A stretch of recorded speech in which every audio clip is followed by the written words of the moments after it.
Good morning to everyone. Class कल के video explanation में हमने हमारा जो स्ट्रक्चरल आइसोमेरिज्म वाला पार्ट था, यानी कि जो संरचनात्मक समावयवता थी, उसमें जो टाइप्स थे, उनके प्रकार थे, वो कंप्लीट कर लिए थे।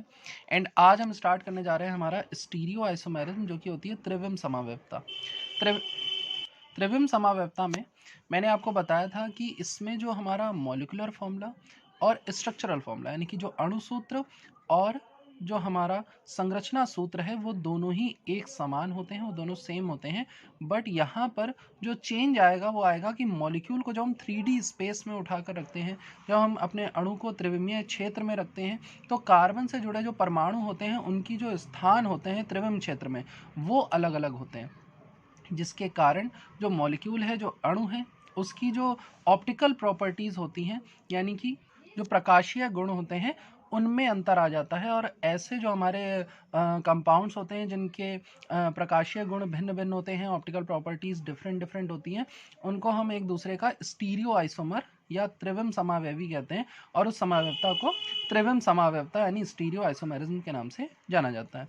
मैं एक बार फिर से आपको इसका 3D स्ट्रक्चर जो है कार्बन का याद दिला देता हूँ। इस तरह से कार्बन होता था, इसमें एक एटम यहाँ जुड़ता था, एक एटम यहाँ जुड़ता था, फिर इसके बाद एक इस तरह से इसमें डार्क लाइन ऐसे मैंने बनाई थी, और एक मैंने बनाई थी यहाँ पर इस तरह से डॉटेड लाइन, और ये बताया था यहाँ पर फॉर सपोज सी जोड़ दें या डी जोड़ दें, तो ये दोनों जो हैं, जैसे एक पेज में मैं 2D फिगर बनाऊं, तो ये हमारी हो जाएगी लेंथ, ये ब्रेथ हो जाएगी। तो उस कंडीशन में ये यहाँ पर जुड़ा है ब्रेथ वाइज, ये लेंथ वाइज, तो ये तो 2D जुड़े होते हैं दोनों एटम। ये बी कर देता हूँ इसको। ये दो परमाणु जो हैं द्विविमीय क्षेत्र में हैं, और यहाँ पर जो सी वाला है, ये इस कार्बन के सामने की तरफ है। सामने का मतलब कि ये 3D स्पेस में 3D फिगर बनाएंगे। फॉर सपोज इस तरह से ये फिगर बनाएं, ये 3D फिगर है हमारी, क्लियर है। तो अगर यहाँ पे कार्बन एटम है, तो एक इधर जुड़ा है, एक इधर जुड़ा है, और एक इससे सामने की तरफ जुड़ा है। तो ये वो है वो यहाँ पर परमाणु होगा जो सामने की तरफ जुड़ा होगा, जिधर से हम देखेंगे, और ये जो है उधर से पीछे की तरफ जुड़ा होगा, जिधर से हम देख रहे हैं, यानी कि दर्शक की दृष्टि के ये पास होगा, और ये दर्शक की दृष्टि से दूर होगा, towards the viewer and away from the viewer. ये 3D डायग्राम होता है कार्बन का। तो बस इसी में जब हम एटम्स की पोजीशन को चेंज कर देते हैं, तो वहाँ पर जो आइसोमेरिज्म प्रोड्यूस होती है, जो ऑप्टिकल प्रॉपर्टीज़ डिफरेंट हो जाने की वजह से, उसको हम स्टीरियो आइसोमेरिज्म कहते हैं। अब ये जो हमारी त्रिविम समावयवता है, जो स्टीरियो आइसोमेरिज्म है, ये दो टाइप की बताई गई है। पहली है हमारी ज्योमेट्रिकल, यानी कि इसको कहते हैं हम ज्यामितीय। देन सेकंड होती है हमारी ऑप्टिकल, यानी कि प्रकाशीय। अब ये दोनों क्या होती हैं, देखिएगा ध्यान से। जो ज्योमेट्रिकल आइसोमेरिज्म होती है, सबसे पहले तो ऐसे मॉलिक्यूल्स में पाई जाती है जहाँ पर डबल बॉन्डेड होते हैं। जहाँ पर क्या होता है, डबल बॉन्ड होता है। फॉर सपोज कार्बन कार्बन के बीच में इस तरह से डबल बॉन्ड बना हुआ है, तो बाकी के जो दो बॉन्ड हैं उनमें जो एटम जुड़ा है, फॉर सपोज एक एटम यहाँ जुड़ा है ए, यहाँ बी, और यहाँ पर एक एटम ए जुड़ा है बी, मतलब यहाँ पर ये दोनों सेम होंगे, ये दोनों सेम है फॉर सपोज। तो उस कंडीशन में जो इन एटम्स के जुड़ने की जो पोजीशन होती है, ये क्या हो सकती है, या तो ये जो परमाणु हैं, इन दोनों कार्बनों से जुड़े हुए जो परमाणु हैं, ये एक तरफ जुड़ सकते हैं, या फिर दूसरी कंडीशन हो सकती है कि ये दोनों एक दूसरे से डायगोनल बनाते हुए, जैसे एक का ए यहाँ है, दूसरे का ए यहाँ है, एक का बी यहाँ है, दूसरे का बी यहाँ है, मतलब इसके बी के सामने इसका ए, इसके ए के सामने इसका बी। तो इस तरह से ये दो अलग अलग आइसोमर्स हमें जो है ये मिलते हैं। इसमें इस वाले आइसोमर को, इस वाले समावयवी को सिस आइसोमर कहा जाता है, सिस समावयवी कहा जाता है, और इसको ट्रांस आइसोमर कहते हैं, ट्रांस समावयवी। तो ज्योमेट्रिकल आइसोमेरिज्म यानी कि ज्यामितीय समावयवता में जो डबल बॉन्डेड कार्बन एटम्स होते हैं, उनके दोनों तरफ जो परमाणु पाए जा रहे हैं, उनके भिन्न भिन्न स्थानों के कारण या उनकी पोजीशंस में डिफरेंस आने के कारण जो दो अलग अलग आइसोमर्स बनते हैं, उन दोनों को एक दूसरे का ज्योमेट्रिकल आइसोमर्स या ज्यामितीय समावयवी या ज्यामितीय समावयवी कहा जाता है। और इस प्रक्रिया को हम ज्योमेट्रिकल आइसोमेरिज्म यानी ज्यामितीय समावयवता के नाम से जानते हैं। और इसके जो दो समावयवी हैं, इसमें दो ही बनेंगे, और वो दोनों कौन से हैं, एक सिस फॉर्म, एक ट्रांस फॉर्म। सिस फॉर्म तब बनती है जब सेम एटम, समान परमाणु एक तरफ हो, और ट्रांस फॉर्म तब बनती है, ट्रांस रूप तब आता है जब जो अपोजिट परमाणु हो वो एक तरफ हो, जो सेम हो वो एक दूसरे से डायगोनल पोजीशन यानी विकर्ण संबंध में या विकर्ण स्थान पर उपस्थित हो। ये डायगोनल का मतलब इस तरह से डायगोनल बनता है ना, तो ये यहाँ पर अगर डायगोनल में एक दूसरे के सामने है तो ट्रांस पोजीशन होगी, ट्रांस स्थान कहा जाएगा। और अगर ये दोनों एक दूसरे के ठीक सामने हैं तो फिर सिस फॉर्म होती है। अब इसका एक मैं एग्जांपल दिखाता हूँ आपको।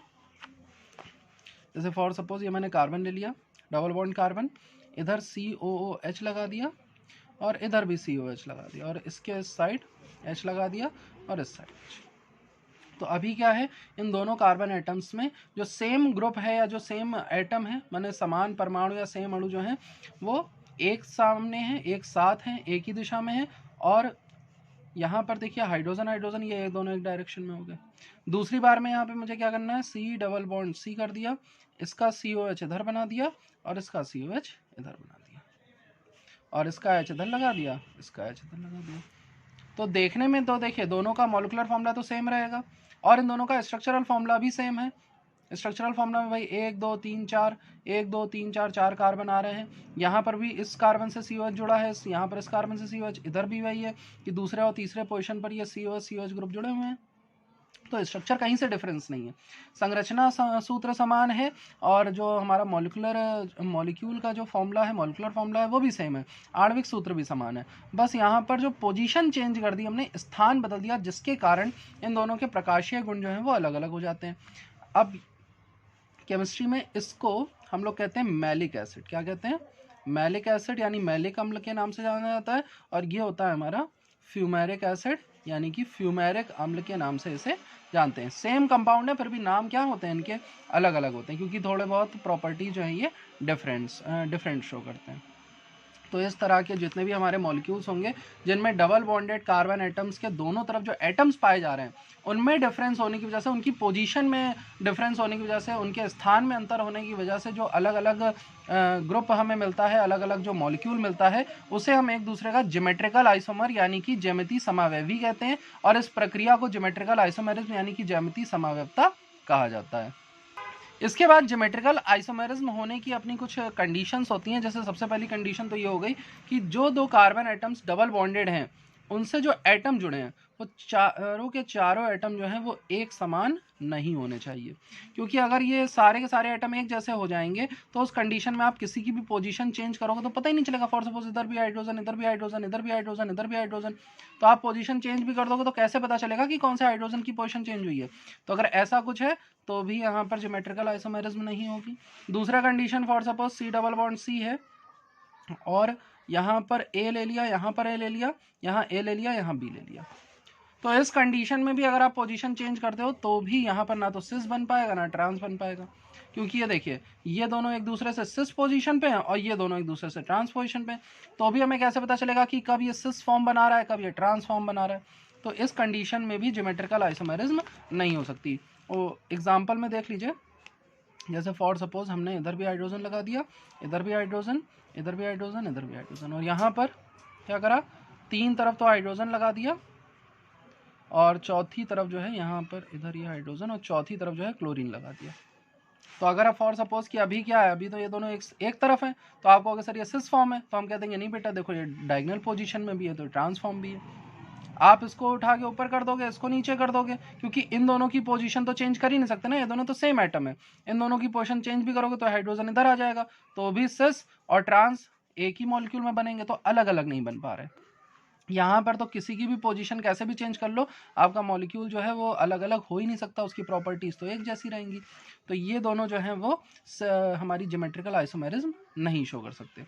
तीसरा यहाँ पर कब हो सकता है, देखिए जैसे फॉर सपोज यहाँ पर ये C डबल बॉन्ड C है और इधर जुड़ा हुआ जो एटम है, इससे जुड़ा हुआ ये है हमारा A, और यहाँ पर A है और यहाँ पर B है, यहाँ पर B है, माने दोनों कार्बन एटम से जो दो एटम जुड़े हुए हैं ये अगर अलग अलग हैं तो यहाँ पर ज्योमेट्रिकल आइसोमेरिज्म हो जाएगी, क्योंकि अभी ये दोनों सेम साइड में। अब इस पोजीशन में इस वाले को स्ट्रक्चर को यहाँ पर देख लीजिए बेटा, वहाँ पर मैंने वर्टिकल बना दिया है तो क्लियर नहीं होगा। हॉरिजॉन्टली देखिए, इस कार्बन से यहाँ पर A जुड़ा है और B जुड़ा है, इधर भी A जुड़ा है, B जुड़ा है। अभी ये दोनों ग्रुप क्या है, सेम है। अब क्या करो, इसकी पोजीशन चेंज कर दो, यहाँ पर B कर दो, यहाँ A कर दो, तो देखो ये दोनों क्या हो जाएंगे ट्रांसपोजिशन पे। इससे पहले जब यहाँ ए था और यहाँ बी था तो ये दोनों सिस फॉर्म शो कर रहे थे, सेम एटम सेम साइड थे, और जब यहाँ पर बी हो जाएगा और यहाँ पर ए हो जाएगा तो सेम एटम जो है समान परमाणु वो एक दूसरे से ट्रांसपोजिशन पर आ जाएंगे। तो ये हमारी कंडीशन है सिस आइसोमेरिज्म और ट्रांस आइसोमेरिज्म बनाने की, यानी कि जो हमारी ज्योमेट्रिकल आइसोमेरिज्म है उसे फॉर्म करने की। तो इसे ध्यान रखिएगा, ये किस में पाया जाएगा, जो हमारे डबल बॉन्डेड कार्बन एटम्स होते हैं उनमें। क्यों पाया जाएगा, डबल बॉन्डेड कार्बन एटम्स के चारों तरफ जो एटम्स होते हैं उनकी डिफरेंट पोजीशंस के कारण, उनके अलग अलग स्थान के कारण जो अलग अलग समावेवी बनते हैं उन्हें एक दूसरे के ज्योमेट्रिकल आइसोमर्स कहते हैं, एक दूसरे के ज्यामितीय समावेवी कहते हैं, क्योंकि यहाँ पर मॉलिकुलर फॉर्मूला और स्ट्रक्चरल फॉर्मूला दोनों सेम रहते हैं बट ज्योमेट्री में थोड़ा सा क्या आ जाता है, डिफरेंस आ जाता है। इसके बाद जो नेक्स्ट आइसोमेरिज्म है हमारी वो है ऑप्टिकल आइसोमेरिज्म, यानी कि प्रकाशीय समावेवता। ये जो हमारी ऑप्टिकल आइसोमेरिज्म यानी जो कि प्रकाशीय समावेवता है, इसे समझने के लिए हमें सबसे पहले यहाँ पर एक वर्ड को समझना है, दैट इज पोलराइज्ड लाइट, यानी कि ध्रुवित प्रकाश। क्या होता है देखिएगा, जब किसी सोर्स से यानी किसी स्रोत से जब लाइट निकलती है, फॉर सपोज आप घर में एक बल्ब को ही देख लीजिए, जब बल्ब से लाइट निकलती है तो वो चारों डायरेक्शन, चारों मतलब हर दिशा में जो है बराबर से क्या हो जाती है, फैल जाती है। तो फॉर सपोज ये सोर्स है जहाँ से लाइट निकल रही है और ये जो है हर डायरेक्शन में फैलती है, ऐसी लाइट को मल्टी डायरेक्शनल,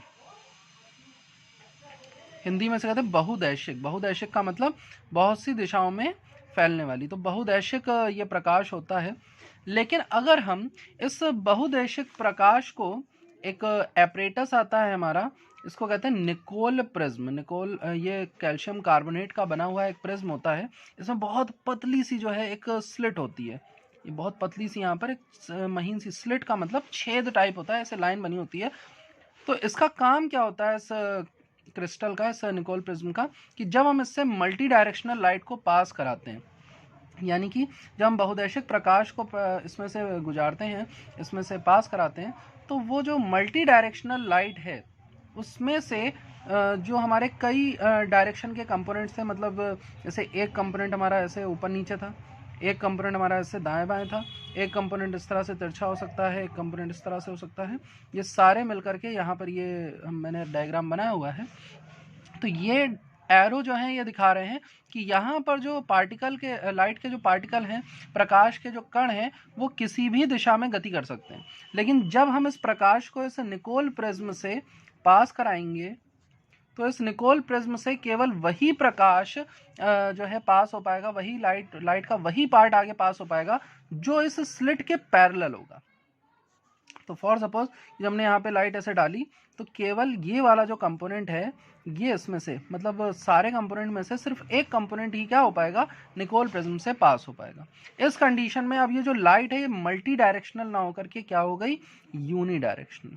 यूनी डायरेक्शनल का मतलब एक दैशिक, ये अब एक पर्टिकुलर डायरेक्शन में ही क्या करेंगे, इसके पार्टिकल जो है केवल एक पर्टिकुलर डायरेक्शन में ही मूव करेंगे, वाइब्रेट करेंगे, यानी कि अब प्रकाश के जो कण हैं वो केवल एक निश्चित दिशा में ही क्या करेंगे, कंपन करेंगे। तो ऐसी जो लाइट होती है इसे ही हम कहते हैं पोलराइज लाइट। इसको क्या कहते हैं, पोलराइज लाइट, यानी कि ध्रुवित प्रकाश। ये हमारा पोलराइज लाइट होती है। इस फिनोमिना को लाइट का पोलराइजेशन यानी कि ध्रुवण कहा जाता है। और जो निकोल प्रिज्म होता है हमारा, ये हमारा पोलराइजर के रूप में यहाँ पर काम करता है, यानी इसे प्रिज्म ध्रुवक कहा जाता है। तो ये जो प्रक्रिया है हमारी कि जिसमें हमारा जो मल्टी डायरेक्शनल यानी बहुदैशिक जो प्रकाश था वो एक दैशिक यानी कि पोलराइज लाइट में कन्वर्ट हो गया। इस फिनोमिना को ही हम पोलराइजेशन ऑफ लाइट यानी कि प्रकाश का ध्रुवण कहते हैं। इसमें जो साधारण प्रकाश है वो ध्रुवित प्रकाश में कन्वर्ट हो जाता है, यानी कि जो हमारा नॉर्मल जो लाइट होती है वो पोलराइज लाइट में कन्वर्ट हो जाती है। अब इसका यहाँ पर क्या यूज़ है, क्यों हमने ये पढ़ा, क्योंकि हमारे जो ऑप्टिकल आइसोमेरिज्म में दो तरह के कंपाउंड, जैसे ज्योमेट्रिकल आइसोमेरिज्म में दो आइसोमर बने थे, दो समावेवी बने थे, एक सिस एक ट्रांस, ठीक वैसे ही हमारी जो ऑप्टिकल आइसोमेरिज्म में जो प्रकाशीय समावेवता है इसमें भी हमारे दो आइसोमर बनते हैं, दो समावेवी बनते हैं। और वो जो दो समावेवी हैं वो इसी बात पे डिपेंड करता है कि जो हमारी प्लेन पोलराइज लाइट होगी जो कि यूनी डायरेक्शनल है। अब फिनोमिना क्या है कि जब हम किसी प्लेन पोलराइज लाइट को, फॉर सपोज ये प्लेन पोलराइज लाइट है और यहाँ पर हमने बीकर में एक सॉल्यूशन जो है वो फिल करके रखा हुआ है। तो ये सॉल्यूशन में अगर जो पार्टिकल्स हैं वो ऑप्टिकली एक्टिव है, ऑप्टिकली एक्टिव होने का मतलब कि वो प्रकाशीय रूप से सक्रिय हैं। प्रकाशीय रूप से सक्रिय होने का मतलब है कि जब हम प्लेन पोलराइज लाइट को, जब हम ध्रुवित प्रकाश को इस विलयन से पास कराएं, इस विलयन से गुजारें, तो उस कंडीशन में जो विलयन के जो कण हैं, सॉल्यूशन के जो पार्टिकल हैं, वो इस प्लेन पोलराइज जो पोलराइज लाइट है उसके प्लेन को, यानी कि हमारी ध्रुवित प्रकाश का जो तल है उसके कंपन की जो दिशा है उसको घुमा दें, उसको कुछ एंगल बनाते हुए उसको रोटेट कर दें। तो ऐसे कंपाउंड को ही ऑप्टिकली एक्टिव कंपाउंड यानी कि प्रकाशीय रूप से सक्रिय कहते हैं।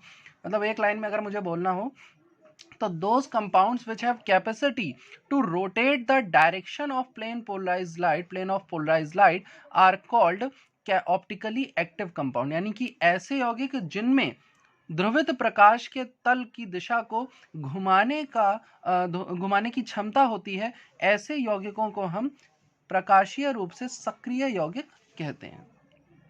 और इनकी अपनी कुछ कंडीशंस होती हैं जो कि अभी आपको बताई जाएंगी, मतलब कुछ अवस्थाएं होती हैं, अगर वो कंडीशंस पूरी होंगी तभी कोई कंपाउंड जो है वो ऑप्टिकली एक्टिव हो सकता है, प्रकाशीय रूप से सक्रिय हो सकता है। तो अगर मान लीजिए कि ये जो विलयन के जो कण हैं वो प्रकाशीय रूप से सक्रिय हैं, वो ऑप्टिकली एक्टिव हैं, तो इसमें से हम प्लेन ऑफ पोलराइज्ड लाइट, मतलब ये जो ध्रुवित प्रकाश है, जब इसको हम पास कराएंगे इसमें से, तो ये इसका जो प्लेन है आप देख रहे हैं ये थोड़ा सा क्या हो जाएगा, चेंज हो जाएगा। चेंज होने का मतलब थोड़ा सा रोटेट होगा। रोटेट का मतलब है किस तरह से रोटेट होगा, ये या तो इस डायरेक्शन में रोटेट हो जाएगा या फिर ये इस डायरेक्शन में रोटेट हो जाएगा। ध्यान से देखिएगा, मतलब होना चाहिए था ऐसे, क्या होना चाहिए था, ऐसे सीधा होना, तो इसको सीधा चाहिए था, लेकिन ये सीधा ना होकर के क्या हो गया, ये रोटेट हो गया। ऐसे भी क्या होना चाहिए था, यहाँ सीधा होना चाहिए था, मतलब कहने का है यहाँ पर जो प्लेन है इसको इस तरह से वर्टिकल होना चाहिए था, बट जब हमने यहाँ पे एक ऑप्टिकली एक्टिव कंपाउंड से, एक प्रकाशीय रूप से सक्रिय पदार्थ से जब इस ध्रुवित प्रकाश को पास किया, तो जो ध्रुवित प्रकाश था उसमें क्या हो गया, थोड़ा सा घूर्णन हो गया, थोड़ा सा वो घूम गया, थोड़ा सा रोटेट हो गया। ये जो रोटेशन है ये या तो घड़ी की सुई की दिशा की तरफ होगा, यानी कि आपका जो रोटेशन है, जो घूमना है, वो क्लॉकवाइज डायरेक्शन में होगा, या फिर यहाँ पर जो रोटेशन है वो एंटी क्लॉकवाइज होगा। जैसे ये वाला जो है ये क्या है, क्लॉकवाइज है, और ये जो है ये क्या है, एंटी क्लॉकवाइज है। तो इसके बिहाफ पर ये जो केमिकल है, ये केमिकल या तो जो प्लेन ऑफ पोलराइज्ड लाइट है, यानी जो ध्रुवित प्रकाश का जो तल है उसको सुई की दिशा में घुमा सकता है, क्लॉकवाइज घुमा सकता है, या सुई की दिशा के विपरीत घुमा सकता है, यानी कि एंटी क्लॉकवाइज घुमा सकता है। और ये डिपेंड करेगा इस बात पर कि यहाँ पर जो सॉल्यूशन है वो कौन सा कंपाउंड, मतलब कंपाउंड का कौन सा फॉर्म है। तो दो तरह की कंपाउंड की फॉर्म हमें यहाँ पढ़नी है, एक पढ़नी है एल फॉर्म जिसको कहते हैं लेवोरोटेटरी, और एक पढ़नी है हमें डी फॉर्म जिसे हम कहते हैं डेक्स्ट्रो रोटेटरी। हिंदी में इनको कहा जाता है दक्षिणावर्ती और वामवर्ती। तो ये हमारे दो तरह के आइसोमर्स होते हैं, ऑप्टिकल आइसोमर्स होते हैं, प्रकाशीय समावयवी होते हैं। मतलब एक ही पदार्थ होता है जिसके अलग अलग रूप जो हैं वो ध्रुवित प्रकाश को दो अलग अलग दिशाओं में घुमाने की क्षमता रखते हैं। एक ही मॉलिक्यूल के दो अलग अलग फॉर्म्स जो हमारे पोलराइज्ड लाइट के प्लेन को दो अलग अलग डायरेक्शंस में, दो डिफरेंट डायरेक्शंस में रोटेट करने की टेंडेंसी रखते हैं, कैपेसिटी रखते हैं। ऐसे जो हमारे मॉलिक्यूल्स के जो फॉर्म होते हैं इन्हें डी फॉर्म और एल फॉर्म से हम डिनोट करते हैं, यानी कि वामवर्ती और दक्षिणावर्ती से इनको निरूपित किया जाता है।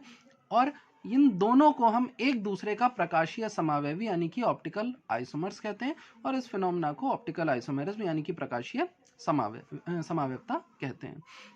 अब मैं आपको बताता हूँ वो कंडीशंस क्या हैं जिनसे ये डिसाइड होगा कि कोई भी कंपाउंड जो ऑप्टिकली एक्टिव है कि नहीं। देन इसके बाद आपको डेक्स्ट्रो रोटेटरी और लेवो रोटेटरी यानी कि वामवर्ती और दक्षिणावर्ती जो है वो समझाया जाएगा। तो पहली कंडीशन है कि जो हमारा कार्बन है, मतलब जो ऑर्गेनिक कंपाउंड्स में जो कार्बन एटम है, कोई भी ऑर्गेनिक कंपाउंड अगर आप यूज करेंगे उसमें कम से कम एक कार्बन परमाणु जो है वो असम्मित होना चाहिए, यानी एसिमेट्रिक कार्बन एटम होना चाहिए। एसिमेट्रिक कार्बन एटम को कायरल कार्बन एटम के नाम से भी जाना जाता है। तो या तो कार्बन कैसा होना चाहिए, कायरल होना चाहिए, हिंदी में असम्मित होना चाहिए।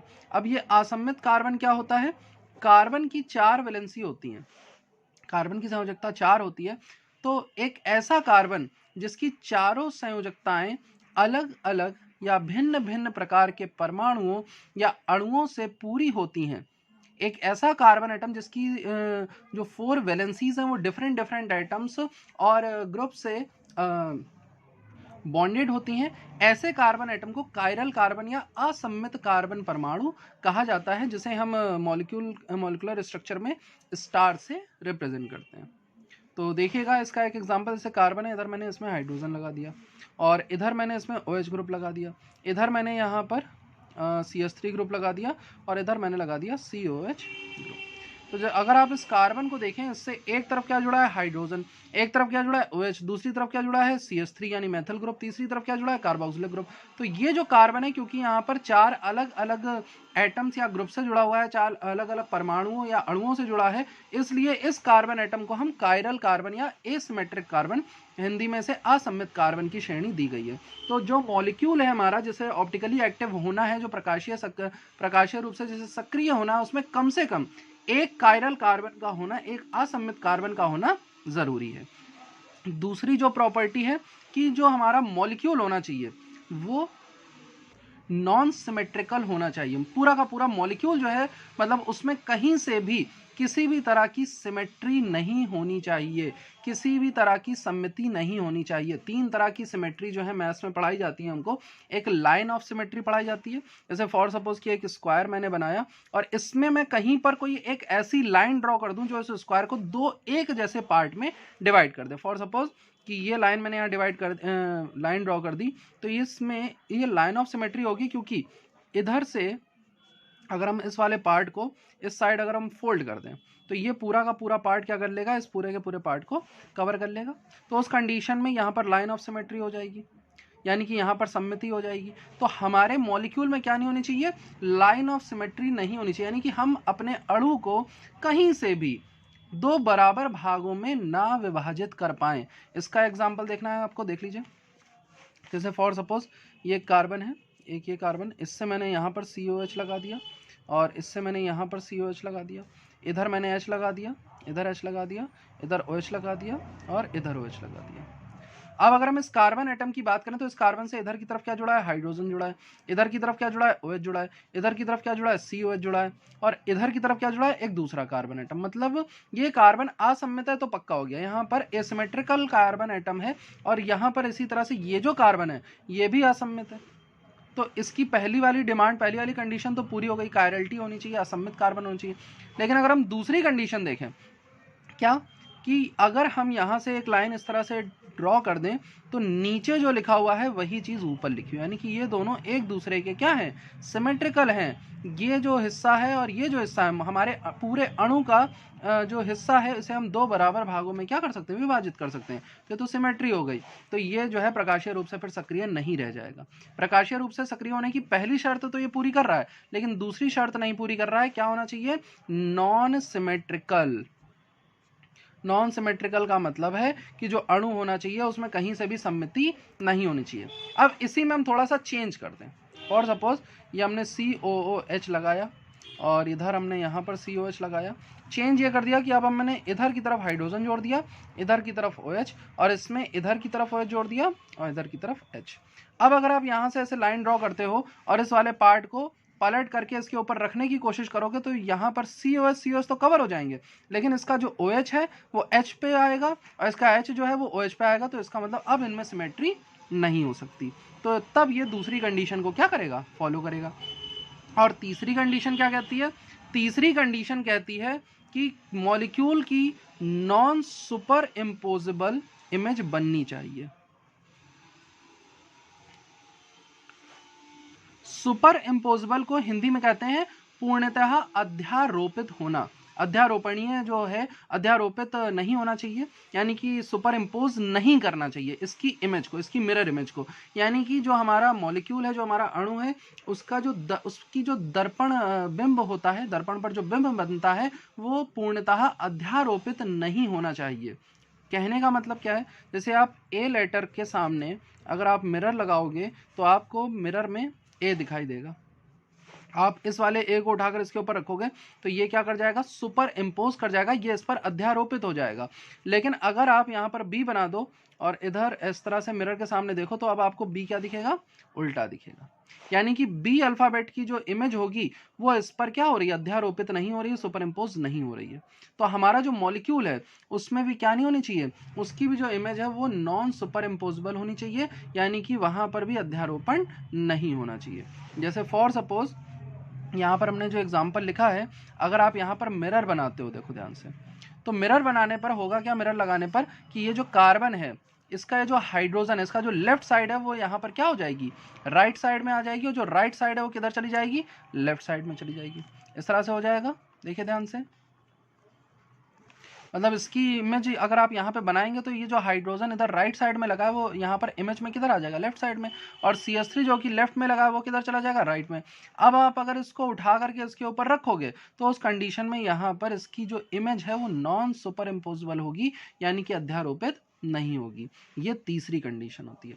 तो जिस मॉलिक्यूल में ये तीनों कंडीशन पाई जाती हैं कि कम से कम एक कार्बन असम्मित, एक कार्बन कायरल होना चाहिए, उसकी जो इमेज है वो नॉन सुपर इम्पोजेबल होनी चाहिए, यानी कि जो उसका बिंब है, उसकी जो छाया है वो अध्यारोपित नहीं होनी चाहिए अपने ओरिजिनल मॉलिक्यूल पर, अपने शुद्ध रूप पर। और तीसरी जो कंडीशन थी नॉन सिमेट्रिकल, कि मॉलिक्यूल में कहीं से भी सममिति नहीं होनी चाहिए, कहीं से भी सिमेट्री नहीं होनी चाहिए। जो मॉलिक्यूल ये तीनों प्रॉपर्टी शो करेगा उसे प्रकाशीय रूप से सक्रिय यानी कि ऑप्टिकली एक्टिव कहते हैं।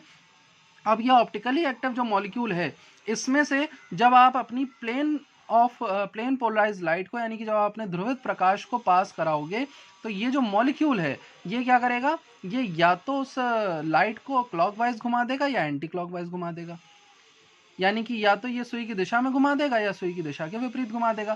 तो ये दो अलग अलग रूप हैं और ये दोनों अलग रूप यही होते हैं इसके। ये एक रूप हो गया इसका, ये दूसरा रूप हो गया।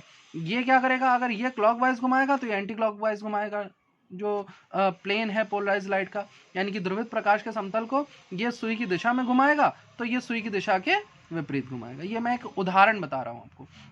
अब ये जो दो आइसोमर्स मैंने आपको बताया, डी फॉर्म और एल फॉर्म, ये आपको नेक्स्ट एक्सप्लेनेशन में एक्सप्लेन किए जाएंगे।